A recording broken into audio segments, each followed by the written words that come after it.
moi, je venais de... Quand j'ai appris ma mère avait cancer, 6 mois avant, mon ex me laissait. OK, c'est un bout très difficile. Fait que moi, genre, dans le 2 ans de la vie, j'ai perdu les 2 femmes que j'aimais le plus au monde. Oui.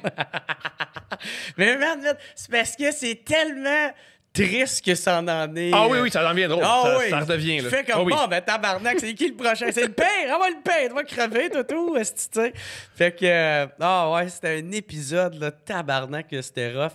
Mais c'est quand t'es au plus bas fond que tu te rends compte à quel point tu peux en sortir grand, puis apprendre pour sortir de ça. Tu sais, moi, je me souviens, tu sais, je raconte souvent cette histoire-là, mais moi, j'étais en tabarnak. Quand ma mère est morte, là, man, j'étais... Je pleurais tout le temps. Puis, tu sais, pour me remettre de ça, tu sais, je me souviens pour faire baisser la pression, tu sais, j'allais marcher dans mon quartier, tu sais, je fumais un bat, puis je marchais, écoutais du YouTube, puis je pleurais. Mais quand je marchais dans mon quartier, il y a un parc puis un terrain de tennis, tu sais. Puis moi, j'allais tout le temps jouer là avec ma mère, tu sais. Elle me calissait des volets parce que... Parce qu'elle était en forme? Elle était en forme, puis moi, elle me nourrissait de pogo, là, tu sais. Puis je fumais du pot. Mais dude, à chaque fois que je passais devant le terrain de tennis, ça faisait juste me rappeler que je pourrais plus jamais jouer avec ma mère. Fait que j'étais encore plus en tabarnak. Puis ça a été de même la première semaine, ça a été de même la deuxième semaine, mais rendu à la troisième semaine, je me souviens de m'avoir arrêté devant le terrain de tennis, puis j'ai fait « Attends une minute, là. Je suis-tu fâché parce que ce terrain de tennis-là me rappelle que ma mère est morte, puis je pourrais plus jamais jouer avec? Ou au contraire...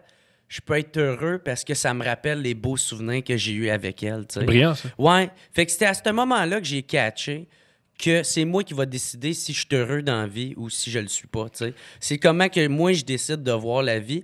Puis c'est moi qu'il faut qu'il travaille à me conditionner à être heureux, puis à amener mes projets, à les mettre à terme. Puis c'est moi qui ai un contrôle sur ma vie. Puis c'est pas vrai que ça c'est que la vie est difficile, puis il faut... Ce qui est génial dans ce que tu viens de dire, il y a 2 trucs. Premièrement, tu préférais célébrer la vie de cette femme-là plutôt que sa mort. Ouais, exact. Parce que moi aussi, ma mère est morte, puis un truc que ma psy m'a fait réaliser, c'est qu'en ce moment, tu célèbres pas la vie de cette femme-là, tu célèbres sa mort. C'est tout le temps sa mort que tu te rappelles, et c'est débile, parce que sa mort, c'est un faible pourcentage de l'existence de cette femme-là. Tu as réussi à faire ça tout seul, c'est brillant. Et aussi, c'est pour ça que quand tu te dénigres, il y a bien des gens qui l'acceptent pas, parce que c'est vraiment brillant, cette réflexion-là. Cette réflexion-là que tu as eue, c'est bien plus brillant qu'avoir lu Camus. Ouais. Ben, c'est ça. Tu sais, moi, tant qu'à moi, Camus, ça doit être un philosophe. Ah, il est Je sais super. pas Non, c'est qui, là. mais il est super.